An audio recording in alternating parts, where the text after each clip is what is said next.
이렇게 시작했는데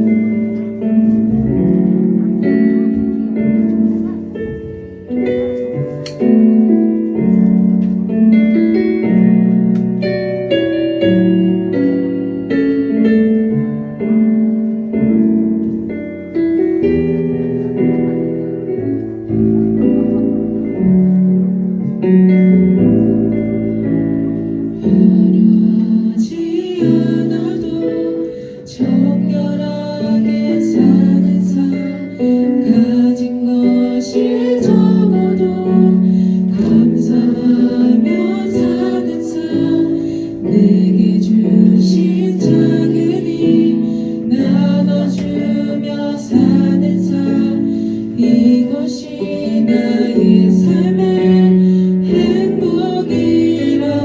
한번 더 화려하지 않아도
우리 이 시간 다 같이 박수치며 찬양합시다.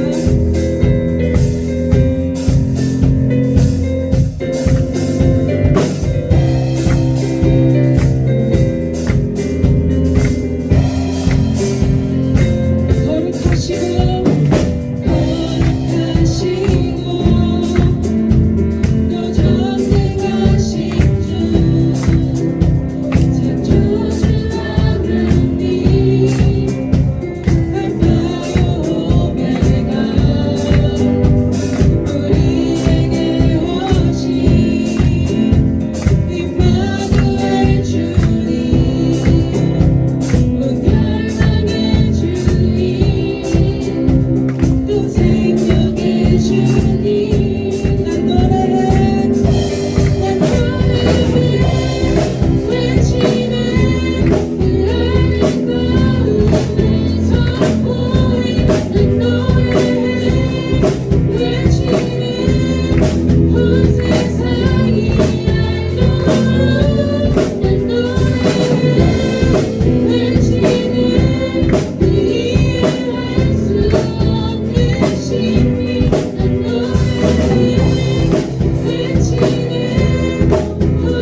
잠잠하게 주를 보리라.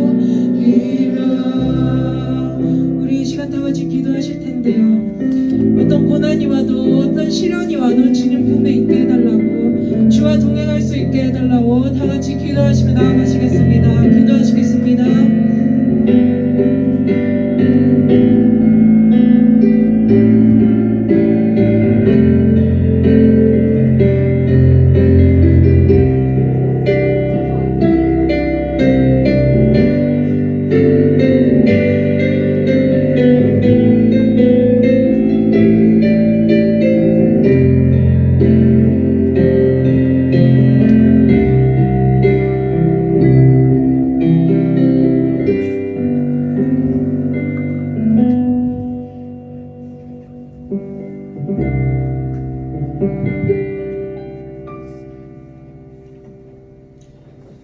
다 함께 일어나셔서 사도신경 함께 고백하겠습니다.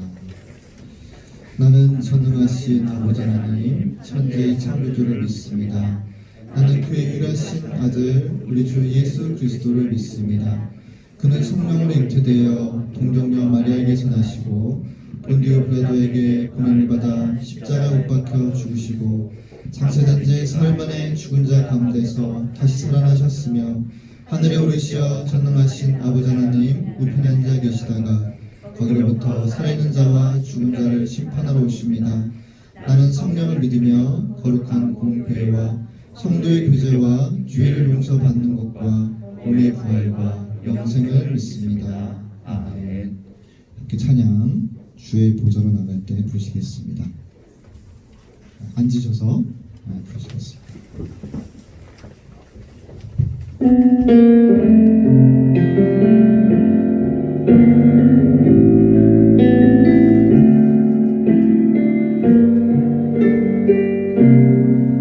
주의 보좌로 나갈 때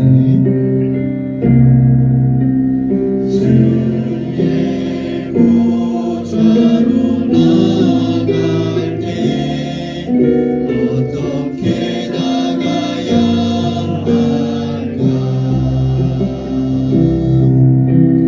나를 구원한 주의 십자가 그것을 믿으며 가네. 주의 보좌로 나갈 때 나 여전히 부족하다. 나를 품으신 주의 그 사랑 그것을 믿으며 가네. 자격 없는 내 힘이 아닌 오직 예수님의 보혈로 자격 없는 내 힘이 아닌 오직 예수님의 보혈로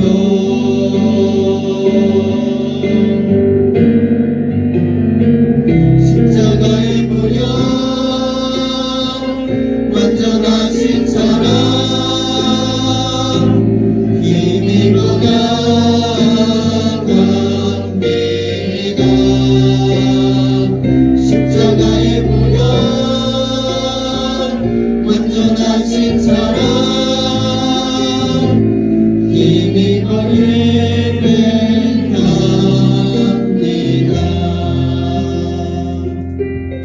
이 시간 이광현 학생 나오셔서 기도해 주시겠습니다.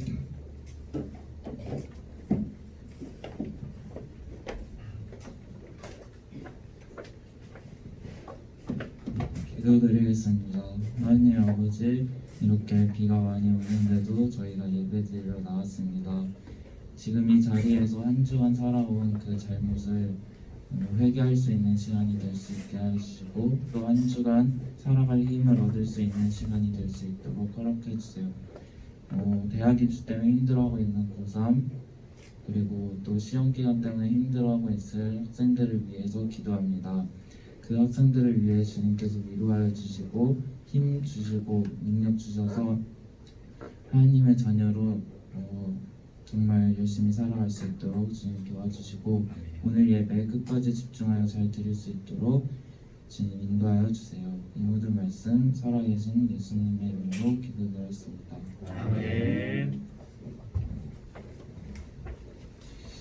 네, 하나님의 말씀 같이 보시겠습니다. 보니까 그 주보에는 앞부분만 좀 나와 있네요. 원래 35절까지인데 짧게 나와 있기 때문에 앞절은 같이 교독을 하고요. 25절까지 뒤에는 제가 2절만 더 제가 봉독해 올리겠습니다. 자, 23절 제가 먼저 읽습니다. 교독하시겠습니다. 그러므로 천국은 그 종들과 결사하여 하던 어떤 인구와 같으니 갚을 것이 없는지라 주인이 명하여 그 몸과 아내와 자식들과 모든 소유를 다 팔아 갚게 하라 하니 손이 엎드려 절하며 이르되 내게 처음부터 다 갚으리라 하거늘 그 종의 주인이 불쌍히 여겨 놓아 보내며 그 빛을 탕감하여 주었더니 그 종이 나가서 자기에게 100다나를 빚진 동료 한 사람을 만나 붙들어 목을 잡고 이르되 빚을 갚으라 하네. 아멘. 거기까지 읽겠습니다. 자, 제가 3주째 이렇게 오게 되네요. 제가 좀 익숙해지셨나요?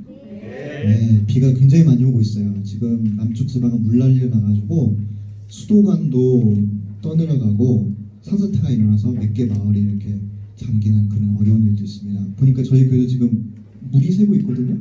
보시죠? 그 가운데 그 건물 중앙에 보시면 빈 공간이 있는데 저기 천장에서 물이 계속 조금씩 새고 있습니다. 그만큼 비가 너무 많이 오고 있습니다. 그래서 한 달 이상 비가 오고 있는데 정말 저희들이 조심해야 될 것 같아요. 서울은 큰 도로 있잖아요. 동부간선도로 같은 도로들도 침수가 되고 있다고 합니다. 그래서 좀 어려움을 겪는 사람들을 위해서 우리 같이 기도하고 마음을 썼으면 좋겠습니다. 자, 제가 이제 지난주에도 저에게 주어진 기회가 2번이나 말씀드렸어요. 그렇죠? 첫 번째 주는 제가 간단하게만 말씀 나누고 바로 이 설교를 특강을 했고, 지난주는 제가 구원에 관련돼서 말씀드렸는데 오늘은 또 하나의 기독교의 가장 본질 중에 하나인 용서에 대해서 좀 말씀드리고, 또 이제 언제 제가 또 다시 올지 모르겠어요. 그래서 이 말씀을 함께 잘 나누고 마음속에 새길 수 있는 시간이 되었으면 좋겠습니다. 간단하게만 지난번에 나눈 말씀을 되돌아보고 바로 오늘 본문으로 들어갈게요. 자, 여러분 기억나십니까? 지난주에 구원이 꼭 필요하다고 말씀드렸죠. 구원의 필요성에 대해서 말씀드렸어요. 구원 정말 필요하다. 저라고 해서 구원이 안 필요할까요? 필요합니다. 저는 저를 위해서 구원이 필요하고 여러분은 여러분을 위해서 구원이 필요해요. 근데 문제는 제가 절실해야 된다고 말씀드렸는데 솔직히 영성이 떨어지든 우리의 신앙이 약해지든 간에 구원이 그렇게 와닿지 않을 수 있어요. 뭐 우리가 전도된다고 얘기하는데 예를 들어서 친구한테 야, 너 예수 믿고 구원받자라고 하는데 구원? 내가 왜 구원받아야 돼? 누군가가 친구가 이렇게 얘기한다면 진짜 너 구원받아야 돼. 진짜 너한테 필요한 거거든 라고 말할 수 있어야 되는데 나조차도 구원이 그렇게 절실하거나 와닿지 않는다면 누구에게 이 복음, 그 사람이 진짜 필요하다 생각하는 그 복음을 전할 수 있겠습니까? 그래서 제가 지난주에 돌다리도 두들겨보고 건너라 이렇게 말씀드렸어요. 정말 청소년기 시절에 내 구원에 대해서 고민해보고 내가 정말 구원받는 사람인가? 내 마음속에 정말 예수님이 계신가? 내가 하나님을 만난 사람인가? 그 고민을 꼭 해야 돼요. 그리고 사역자들이나 또 선배들이나 선생님들이나 정말 구원이 제일 중요하단다. 사실 중3이나 또 고등학교 올라와서 세례받는 사람들도 있잖아요. 그럼 진짜 내 신앙을 가져야 될 시기가 온 거거든요. 엄마 아빠의 신앙만으로는 못 버텨요. 저도 청년사역 오래 했다고 말씀드렸는데 엄마 아빠 때문에 교회 다니다가 제가 청년부 신입생들을 이렇게 받게 됐었을 때 많은 경우 3분의 2 이상의 교회를 안 다니더라고요.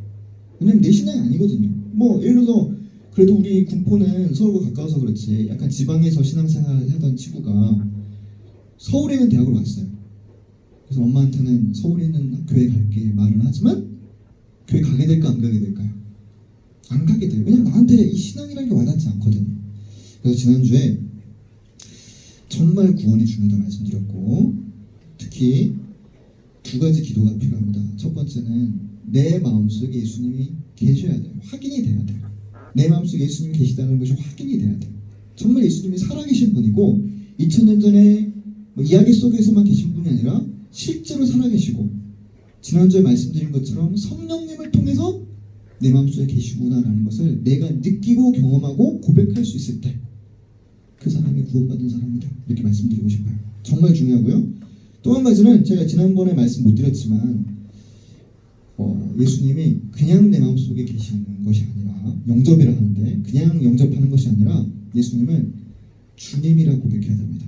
이것이 기독교의 핵심입니다. 주님이란 것은 내가 왕을 만났을 때 그 앞에 무릎을 꿇고 내 모든 것을 상대방한테 드리는 것, 이것을 주님이라고 부르거든요. 이게 기독교의 핵심이거든요. 그래서 주님께서 내 마음속에 계시고 가족이 될 뿐만 아니라 나를 다스려 주실 왕이 되어질 때 그것을 고백드릴 수 있고 그것의 의미를 알 때 우리는 구원받았다 이렇게 표현합니다. 그래서 이 부분을 제가 짧은 설교 시간에 지난번이랑 오늘 간단하게 말씀드리지만 그냥 흘려듣지 마시고 짧으니까 다 이해 안 가실 수 있어요. 하지만 고민이 되셔야 된다. 그래서 여러분들에게 찔러드립니다. 찔러드리고 반드시 내가 고민해서 해결해야 될 문제다 라고 말씀드리고 싶습니다. 자, 오늘은 용서에 대해서 나누겠습니다. 기독교의 또 하나의 축이 용서입니다. 너무너무 중요해요. 용서 빼고는 기독교를 얘기할 수 없어요. 기독교 핵심이라고 볼 수가 있습니다. 자, 오늘 본문은 우리가 간단하게 앞부분만 좀 읽었어요. 좀 길어가지고 지루할까봐 다 읽진 않았지만, 자, 어떤 왕이 등장하죠? 왕이 신하들이 많이 있을 거 아닙니까? 그렇죠? 근데 문제는 10,000달란트 빚진 자가 신하들 중에 있었어요. 큰 빚을 진 거죠, 그렇죠? 그래서 10,000달란트 하면요 와닿지가 않아요. 도대체 어느 정도 빚을 졌길래 이 사람이 절망해가지고, 제가 옛날에는 빚을 못 갚으면 자식들을 먼저 팔았어요. 딸 하나 팔고 아들 하나 팔아서 빚을 갚고, 그것도 안 되면 부인을 팔아요. 부인을 팔아서 안 되면 내가 종이 되는 거예요. 근데 지금 절박합니다. 왜냐면 지금 다 팔게 생겼어요. 모두가 다 노예가 되어질 수밖에 없을 정도로 이 10,000달란트 빚이 굉장히 큽니다. 그래서 고민이 되었습니다. 10,000달란트가 요즘으로 치면 얼마일까? 그렇죠? 1,000,000원도 크고 1억도 크잖아요. 그렇죠? 1억 만져본 적 없어요. 저희 어머니가 예전에 전세금을 수표로 들고 오셨거든요. 집으로. 매일 잔금을 치르셔야 된대요. 수표로 돈을 가져오셨는데 몇천만 원을 가져오셨어요. 어머니가 굉장히 007 작전 있잖아요. 혹여나 떨어뜨릴까봐, 혹여나 누가 그걸 볼까봐 하루 동안 복원했는데 저도 긴장이 되더라고요. 몇천만 원이 집에 있다고 생각하니까. 자, 우리가 큰 돈 만지기 쉽지 않습니다. 우리가 대기업에 들어가서 무슨 재정부에 들어가 있잖아요. 큰 돈 만지기가 쉽지가 않아요. 그럼 10,000달란트가 도대체 어느 정도 재정일까? 여러분, 그 당시에 이스라엘 나라는 로마의 식민지였잖아요. 그렇죠? 그래서 이스라엘 전역에서 세금을 걷어서 로마 정부에, 중앙정부에 이제 세금을 바치는 거예요. 근데 그 당시 기록을 보면 얼마 정도를 바쳤냐면 1년에 200에서 300달란트 정도를 바쳤대요. 세금. 자, 그래서 한 나라의 1년 세금 수입이 대략 300달란트 정도 된다고 보시면 되겠죠? 그리고 여러분, 구약 성경을 보시면 솔로몬이 굉장히 부유한 왕이었는데 굉장히 돈이 많았잖아요? 1년 세 수입이 얼마였냐? 666달란트였어요. 1년에. 그래서 300달란트나 600달란트도 어마어마한 액수였다는 거예요. 자, 우리나라 정부의 1년 예산이 얼마일까요, 여러분? 작년에 2019년도 예산이 그러니까요 470조 원이었더라고요. 굉장히 많이 올랐어요. 깜짝 놀랐어요. 찾아보고 예전에는 한 120조, 150조 정도 470조 정도를 걷더라고요. 굉장히 큰 액수입니다. 자, 470조, 1년에 이스라엘은 300달란트, 우리 대한민국은 470조 원을 걷어요. 자, 300달란트가 470조 원이라고, 물론 경제 규모도 틀리고 시대도 다르지만 그냥 문자적으로 대입해본다고 칩시다. 300달란트가 470조라고 친다면 10,000달란트 정도 된다면 한국 돈으로 얼마나 될까? 자, 여러분 계산을 해봤더니요 1경 5천조 정도 되더라고요. 1경 5천조. 상상이 되십니까? 1경 5천조. 자, 미국의 1년 예산이 5천조 정도 됩니다.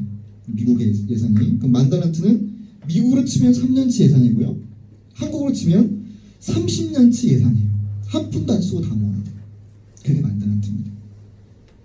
그래서 왜 예수님께서는 굳이 이 비유 속에서 만 달란트를 빚졌다. 그것도 한 나라가 아니라 한 개인이 상상도 못할 만한 어마어마한 액수의 돈을 빚졌다고 말씀하셨어요. 이 만 달란트가 도대체 무슨 의미일까? 이것이 오늘 비유의 핵심이에요. 만 달란트가 도대체 뭘까? 자, 여러분, 우리가 죄인이잖아요. 죄인은 죄값을 치러야 됩니다. 자, 근데 죄값을 치러야 되는데 그 죄값, 제가 뭐 예를 들어서 기물을 파손했습니다. 이거 하나 깨트렸어요. 그래서 주인이 변상해라 하면 이것이 화분이 만약에 5만 원짜리, 이제 5만 원을 내야겠죠. 근데 죄값은 얼마나 될까? 죄값은 생명값입니다. 이해가세요? 생명값이에요. 죄를 지었으면 생명으로 갚아야 돼요. 이것이 하나님의 법이에요. 그래서 아무리 큰 돈과 바꾼다고 할지라도 생명값과 바꿀 수 있을까요? 바꿀 수 없잖아요. 그래서 누군가가 저한테 얘기합니다. 1,000억을 줄 테니 당신 목숨을 내어놓으시오 라고 얘기한다면 제가 1,000억 받고 죽을까요? 1,000억 안 받고 살까요? 저 같으면 안 받고 살겠어요. 받으면 뭐예요? 1,000억 쓰지도 못하고 바로 죽을 거. 그렇지 않나요? 그래서 만 달란트는 사람이 한 개인이 상상할 수 없을 정도의 큰 값어치잖아요. 뭘 상징하느냐? 뭘 의미하느냐? 생명의 값어치를 의미합니다. 그 어떤 것으로도 바꿀 수 없는 생명값이라고 말하는 거예요. 그래서 우리가 죄인이잖아요. 그러면 우리가 하나님께 갈 수 있는 방법이 한 가지밖에 없어요. 우리가 죽으면 돼요. 우리가 지체가 돼서 하나님 앞에 나가면 돼요. 목숨값을 지불하고 하게 나가야 되는데 소용이 없잖아요. 죽었으니까. 그게 문제라는 거예요. 그래서 나 대신 죽어달라고 사람들에게 부탁할 때 과연 내 생명값을 대신 지불해주고 죽을 사람이 누가 있을까? 주변을 봐도 모르겠어요. 부모님 정도? 많지 않겠죠, 그렇죠? 내 대신에 죽어줄 사람이 많지 않아요. 자, 그런데 하나님의 아들 예수님이 그 값을 치러주시겠다라고 말씀해 주셨어요. 치러주시겠다. 그래서 하나님의 아들 예수님이 만 달란트만큼 어마어마한 값어치를 가진 본인의 목숨값을 우리 대신 내어주겠다. 그러니까 오늘 본문에서는 왕이 빚을 탕감해 주잖아요. 그 빚 안 갚아도 된다 말씀하시잖아요. 그 말이 그 말이에요. 예수님의 목숨값을 대신 내어줄 테니 너희들은 죽지 마라. 영원히 살 수 있다. 라고 말씀하시면서 영생의 길을 우리에게 주셨습니다. 자, 여러분, 그래서 이 만 달란트는요, 용서랑 무슨 상관이 있는가 이렇게 말씀드리고 싶어요. 하나님의 용서는 공짜가 아니다 라고 말씀드리고 싶어요. 하나님의 용서는 공짜가 아니에요. 하나님이 뭐 기독교에서 자꾸만 뭐 사랑, 뭐 용서 자꾸 얘기하잖아요. 그러니까 하나님이 우리를 사랑하고 하나님이 우리를 용서하는 건 좀 당연하다고 느껴져요. 그렇게 생각하면 절대 안 돼요. 자, 왕이 만 달란트를 갚아줄 때 만 달란트가 왕에게는 크지 않은 돈일까요? 왕한테도 큰 돈이에요. 큰 돈이에요. 각오하고 본인이 손해보고 갚아준 거예요. 그렇게 얘기해요. 마찬가지입니다. 하나님이 당연하게 우리를 사랑하시고 당연히 우리를 용서해 주실 것 같지만 그렇지 않다라는 거예요. 하나님이 아무 고통 없이 전혀 힘들지 않으시면서 우리를 용서해 주시지 않으세요. 하나님이 용서할 때 굉장히 힘드시다라는 거예요. 굉장히 많은 대가 지불을 하신다라는 거예요. 그래서 어느 정도 고통이냐? 이 세상에서 가장 큰 고통을 감수하면서까지 너희들 용서하겠다라고 말씀하십니다. 그것을 우리가 기억할 필요가 있습니다. 자, 여러분, 하나님도 아빠예요. 아빠이기 때문에 아빠들에게, 엄마들에게 제일 힘든 건 뭐냐? 저도 이제 여러 번 장례를 치러보기도 하고 그 다음에 불치병 걸린 청소년이나 청년을 만난 적도 있어요. 실제로 죽기도 했어요. 자, 엄마 아빠가 본인들 앞에서, 눈앞에서 죽어가는 자기 아들, 딸의 모습을 볼 수가 없어요. 엄마 아빠의 마음이 그렇겠죠? 하나님은 똑같은 아빠입니다. 아빠이기 때문에 하나님한테 제일 고통스러운 것이 무엇이냐면 자기 친아들이 자기 눈앞에서 죽는 모습을 하나님이 참아 보실 수가 없는 것입니다. 굉장히 고통스러운 것입니다. 하지만 하나님께서는 저와 여러분을 용서하시기 위해서 만 달란트의 빚, 즉 생명값을, 자기 아들의 생명값을 지불하시고, 그래서 아들을 대신 내어주셔서 아들이 고통의 비명과 죽음의 공포를 당하게 하시면서까지 우리 죄값을 치러주셨다는 것입니다. 이것이 하나님의 용서의 의미입니다. 저는 그런 생각을 해봤습니다. 이 죽음이란 게 무엇일까? 미지의 세계예요. 여기 이 자리에 있는 사람들 중에서요, 저도 죽음의 문턱 앞에 서본 적은 있어요. 지난번에 제가 자살 방지 캠페인 말씀드렸지만, 저도 어렸을 때 경기가 일어나가지고 숨이 멎어서, 숨이 너무 오랫동안 멎으면 뇌사 상태 빠지는 거 아시죠? 산소가 공부하면 죽는 거예요. 근데 극적으로 살았거든요. 원래 계시면 집에 안 계실 분이 그날따라 집에 계시는 바람에 저희 어머니가 비명을 지를 때 뛰어와가지고 저를 응급처치해가지고 제가 살았거든요. 죽음의 문턱 앞에 가긴 했어요. 하지만 저도 죽어보진 않았어요. 이 자리에 있는 우리 모두가 죽음의 세계를 여행해본 사람이 아무도 없어요. 죽음의 세계에 가봤다가 돌아온 사람이 없기 때문에 얘기해줄 사람도 없어요. 아, 내가 한번 죽어봤다 살아났는데 죽음이 이렇다더라. 얘기할 사람이 아무도 없어요. 자, 사람 중에, 사유가 피를 가진 사람 중에 내가 구원자가 되어보겠다고 죽음의 세계에 뛰어들어 본 사람이 아무도 없어요. 최초로 죽음의 세계에 뛰어들어가 본 사람이 누굴까요? 예수님이세요. 예수님이 이런 상상을 해봤습니다. 망망대해 같아요.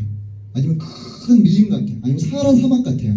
그 한가운데 헬기로 사람을 딱 떨어뜨려놔요. 그리고 너가 알아서 빠져나와봐라. 이게 미션인 거예요. 자, 그럼 죽겠죠? 헤매다 죽겠죠? 그렇죠? 헤매다 죽겠죠? 예수님은 많은 사람들이 죽음 한가운데 떨어뜨림을 당했어요. 그리고 아무도 한 번 죽음의 세계에 들어간 다음에 그 죽음의 세계에서 빠져나오지 못했어요. 예수님 어떠셨죠? 죽어보셨다가 그 죽음을 뚫고 죽음에서 생명으로 가는 길을 아무도 지금까지 발견하지 못했는데 그 죽음을 뚫고 나오셨습니다. 생명으로 나오셨어요. 그리고 말씀하시기를 내가 길이다, 생명이다. 내가 죽었다가 살아났기 때문에 내 뒤를 바짝 따라와라. 예수님 앞서가시는 거야. 우리가 바짝 예수님 뒤를 쫓는 거야. 그러면 우리도 언젠가 죽지만 예수님이 한번 그 길을 개척하셨잖아요. 주님 따라 나오다 보면 길이 있습니다. 예수님 죽어보셨다가 살아나신 것입니다. 그래서 물론 결과론적으로는 예수님이 부활하셨지만 아무도 가보지 않은 길을 처음 가는 것만큼 어려운 게 없습니다. 개척자가 항상 어렵다고 그러잖아요. 예수님이 처음 죽음에 뛰어들고 매뉴얼도 없어요. 아, 죽으면 그 다음에 어떻게 해야 되고 어떻게 빠져나와야 되고 어떻게 내가 부활해야겠다. 매뉴얼이 없어요. 예수님이 알아서 개척하셔야 돼요. 근데 예수님이 그 막연하고 두렵고 공포스러운 길을 우리를 위해서 가기로 선택하셨다는 것입니다. 자, 이것이 이제 하나님의 용서입니다. 여러분, 용서라는 것은 참 어렵습니다. 용서해보려고 노력해본 적이 있으십니까? 다 있으리라고 봐요. 용서해야 된다는 생각은 다 하시잖아요. 그렇죠? 나도 용서해야겠다. 우리 엄마 아빠 용서해야 되고 나를 속상하게 한 그 사람 용서하겠다는 생각을 해보셨을 거예요. 그런데요, 사람이란 존재는요, 용서하기를 싫어해요. 용서하기 너무 힘들어요. 나에게 상처 주고 나에게 못되게 군 사람이 있으면 그를 미워하길 원해요. 그게 사람의 본능이에요. 그리고 내가 힘이 없어서 그렇지, 내가 힘만 주어지면 복수하길 원해요. 이게 사람의 본성이에요. 사역자인 저도 그래요. 복수하고 싶어요. 그렇죠? 근데 그게 원래 우리 본성인데 예수님께서 오늘 본문에서 너희들이 하나님 용서를 경험했던 것처럼 너희도 너희 형제를 용서해라 이렇게 말씀하시거든요. 한 달한테 빚진 자를 용서하라고 말씀하고 계세요. 얼마나 어려울까 라는 것입니다. 자, 용서라는 얘기를 들으면 억울합니다. 내가 아빠를 용서하라고요? 싫어요 라고 말하기 쉽다는 거예요. 나를 괴롭힌 친구들 용서라고요? 내가 고통받았는데 왜 제가 억울하게도 제가 용서해야 되나요? 그 사람, 그 아이들이 와서 저한테 사과를 해야지 왜 내가 오히려 용서를 해야 되나요? 이렇게 말하기 쉬워요. 아빠가 엄마가 나를 힘들게 했는데 엄마 아빠가 나한테 무릎 꿇고 미안하다고 말해야지 왜 내가 엄마 아빠를 용서해야 되나요? 이렇게 말하기가 쉽다라는 거예요. 여러분, 제가 상처가 많아 보일까요? 적어 보일까요? 저도 마음이 약한 사람입니다. 마음이 약해요. 상처 쉽게 받아요. 그래서 지금은 사역자가 되고 또 여러 과정들을 거쳐서 좀 더 강해졌지만 소시적에 저는 작은 마음이었습니다. 쉽게 상처를 받았어요. 그 이유가 상처가 원래 많은 사람이 상처를 쉽게 받는다 그래요. 그런 얘기 아시죠?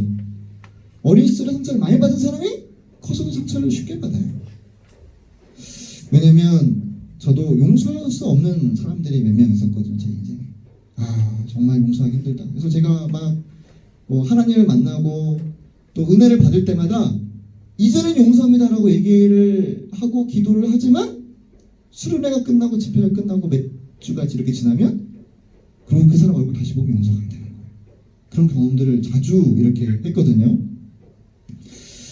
그래서 분노도 하고 마음속으로는 10번, 20번도 복수를 하는 거죠. 내가 힘이 없어서 그렇지 언젠가 복수하고 말 거야 라는 마음을 갖는 것입니다. 그런데요, 저도 그 과정을 겪어보니까요, 이 미움과 복수는 결국은 상처받은 그 사람을 더 망가뜨리더라고요. 더 사람이 악독해져요. 그래서 지금 모르겠어요. 요즘에는 제가 좀 덜 그럴지 몰라도 제가 선한 인상이라는 얘기를 많이 들었거든요. 착해 보인다 그런 얘기를 많이 들었는데, 여러분 제 그 20대 초반에 그 주민등록증을 보면요, 별명이 인민군 혹은 무슨 범죄자 있잖아요. 살인자 이렇게 수배부처럼 그런 얼굴이었어요. 눈이 싸나웠어. 되게 싸납게 보였어요. 왜냐면 제 안에 분노와 미움이 가득했기 때문에 그것이 자연스럽게 어디로 나와요? 얼굴로 나타나더라고요. 내가 예수 믿는다고 말하지만 내 안에 미움이 있고 분노가 있다 보니까 이게 티가 나는구나, 그런 생각이 들었어요. 그런데 제가 예수님을 만났다는 거 아닙니까? 예수님을 만났습니다. 그리고 예수님 만나니까 예수님한테 내가 더 악독한 사람이었다는 것이 깨달아지니까 저에게 죄 지은 사람들에 대한 용서해야 되겠다는 마음이 들더라고요. 내가 하나님께 얼마나 못된 구나, 내가 얼마나 하나님을 무시했나, 내가 얼마나 하나님을 반역하고 하나님을 미워했는가 라는 것이 깨달아지더라고요. 그런데 제가 하나님한테 속썩이고 그렇게 못되게 굴었어도 하나님은 그러한 저를 미워하시거나 저에게 복수하지 않으시고 오히려 너를 위해서 내 아들 예수가 죽었다, 아니 너를 위해서 내 아들 예수가 죽었다라고 말씀을 해주셨습니다. 그리고 영원한 용서, 내가 그냥 기분 파단하는 한 번 용서하고 너 한 번 잘못하면 다시 용서 안 한다가 아니라 너는 완전한 용서를 받았다, 이제 다시 회개할 필요 없다, 그 죄에 대해서는 넌 내 아들이다 말씀해 주셨습니다. 여러분, 그래서요 제가 변했습니다. 얼굴도 변했어요. 사람의 얼굴이 변하더라고요. 진짜 용서를 경험한 사람은 달라져요. 용서가 뭔지 몰랐던 사람은 남을 용서 못해요. 나도 겪어보지 못한 것을 어떻게 남한테 할까요? 근데 내가 놀라운 용서를 경험하면 나도 마음이 녹아져서 저 사람 그래서 내가 용서해야 되지 않을까? 라는 마음이 생기더라고요. 그래서 제 상처받은 마음이 치료되고 인생이 달라지는 것입니다. 자, 그래서 아까 말씀드린 것처럼 우리가 절대 오해해서는 안 됩니다. 하나님한테 용서가 쉬울 거라고 생각하면 안 됩니다. 왜냐면 우리가 남 용서하는 게 어렵잖아요. 가족이나 친구나 우리 힘들게 해서 용서하는 게 힘든 것 이상으로 하나님께서 우리를 용서하려고 하시는 거 엄청 어렵습니다. 하나님은 저는 망설였을 거라고 생각합니다.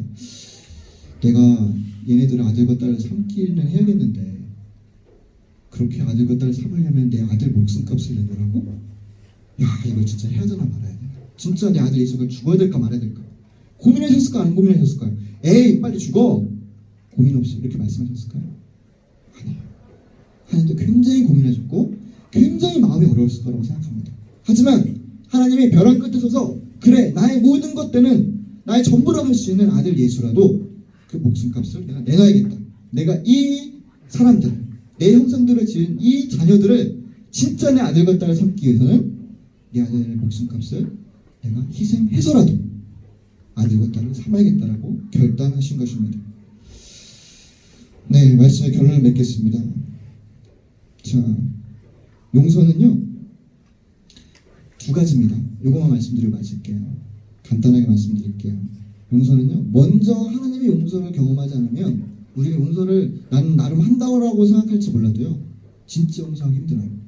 용서하기 좀 힘든 사람 만나면요, 내가 나름 마음이 넉넉했던 사람이라고 자신했다가도요 내가 얼마나 미움이 많고 얼마나 저 사람을 저주할 수 있는 사람인지를 발견하게 돼요. 정말 하나님의 용서를 경험해야만 용서할 수 있습니다. 안 그러면 용서가 어렵더라고요.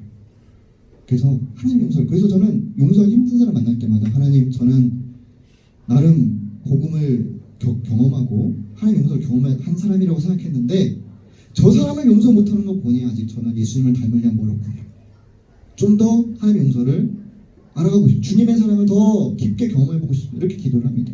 이게 첫 번째입니다. 두 번째는 용서는 저절로 되지 않습니다. 내가 머리로 알아. 아 진짜 내가 은혜 받았지. 내가 큰 용서 받았지. 만달란트 빚을 탕감받았지. 나도 내 형제와 자매를 용서해야지. 생각을 딱 했다가도 그 사람의 얼굴을 딱 보는 순간 어떻게 되는 줄 알아요? 내 100번을 결단했어. 진짜 내가 용서해야 돼요. 딱 그 사람 앞에 가서 용서한다 말하려고 하는 순간 얼굴을 딱 봤어요. 그때 분노가 치밀어 오릅니다. 그럼 용서가 안 돼요. 용서는 훈련이에요.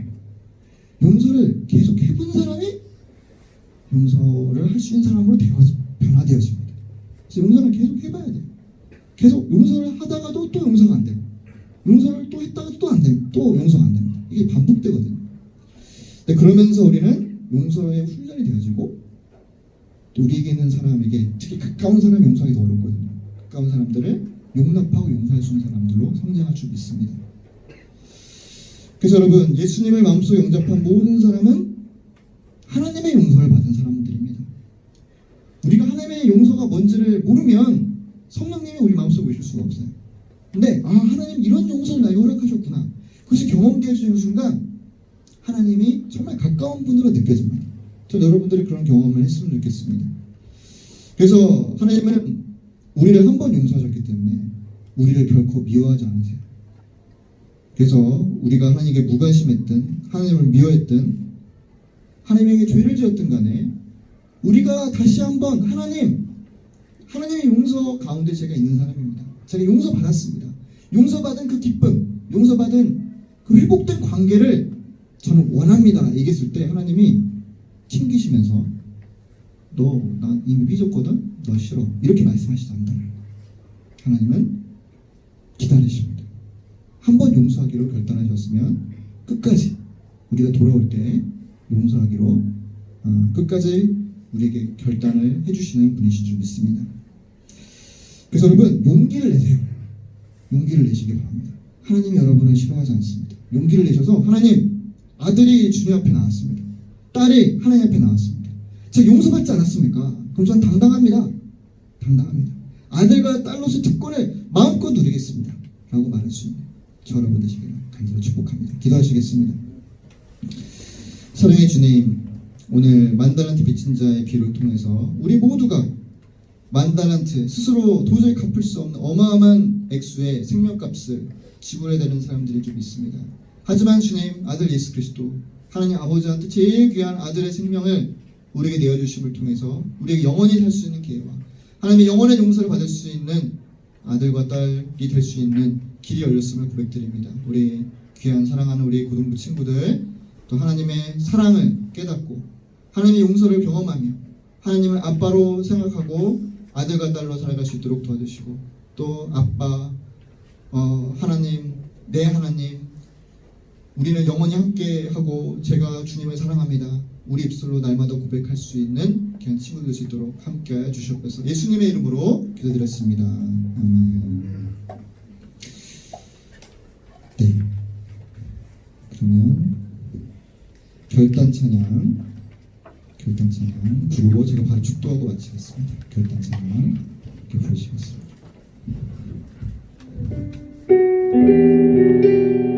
같이 일어나시겠습니다. 일어나시고요.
기도드립니다. 사랑의 주님, 귀한 예물 주 앞에 올려드리며 우리 몸과 마음과 영혼도 주 앞에 올려드립니다. 우리를 받아주시고 아들과 딸이라 말씀하여 주시며 우리 홀로 버려두지 마시고 늘 말씀으로 또 기도로 주님과 교제할 수 있는 우리 귀한 고등부 친구들 될 수 있도록 축복 내려 주시옵소서. 이전으로 주 예수 그리스도의 은혜와 크신 하나님의 사랑하심과 성령님의 교제 교통 함께 하시는 역사가 또 하나님의 놀라운 사랑과 용서를 경험하며 우리도 우리 형제와 자매를 용서하기를 소망하는 모든 주님 나라 백성들 가운데 영원토록 함께 엎히시길 간절히 축원하옵나이다. 아멘.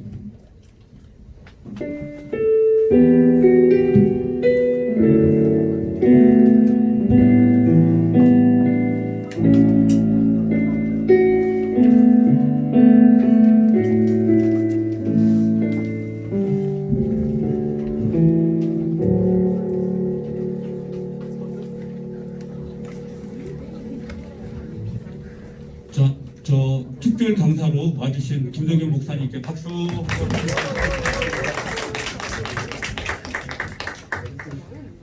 아까 저기 말씀드리셨던 것처럼 다음 주는 이명규 목사님께서 저기 특강이 있습니다. 그리고 23일에는 저희 이제 새롭게 저희 담당하실 조승현 전도사님께서 이제 이제 구임하십니다. 그래서 어제 만나 뵀더니 너무 좋으신 또 전도사님 오시게 되었더라고요. 그래서 다 함께 저 기억하시면서 기도해 주시고요.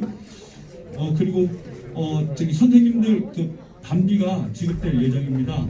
그러니까 이제 회계님 통해서 반비 수령하시기 바랍니다. 친구들과 반가운 인사 나누고 돌아가시기 바랍니다. 이상입니다.